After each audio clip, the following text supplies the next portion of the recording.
ঝিনাইদহ ৪ আসনের সংসদ সদস্য আনোয়ারুল আজিম আনারের খুনের উদ্দেশ্য অপহরণের মামলায় স্বেচ্ছায় স্বীকারোক্তিমূলক জবানবন্দি দিয়েছেন শিলাস্তি রহমান। জবানবন্দিতে তিনি আনার হত্যার দায় স্বীকার করেছেন। রিমান্ডে থাকা আসামি শিলাস্তি সোমবার স্বেচ্ছায় স্বীকারোক্তিমূলক জবানবন্দি দিতে সম্মত হওয়ায় তা রেকর্ড করার আবেদন করেন তদন্ত কর্মকর্তা গোয়েন্দা পুলিশ ডিবির সহকারী কমিশনার মাহফুজুর রহমান।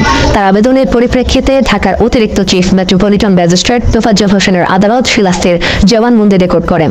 এরপর তাকে কারাগারে পাঠানো হয়। জবানবন্দিতে শিলাস্তি আনার হত্যার মূল পরিকল্পনাকারী হিসেবে আনাদের বন্ধু আখতারুজ্জামান শাহিনের সম্পৃক্ততার বিষয়টি স্বীকার করেছেন বলে জানা গেছে। তিনি বলেছেন, ভারতে তাকে শাহিনের বউ হিসেবে সি ফর্ম পূরণ করা হয়, তারপর সি ফর্ম দেখিয়ে বাসা ভাড়া করা হয়।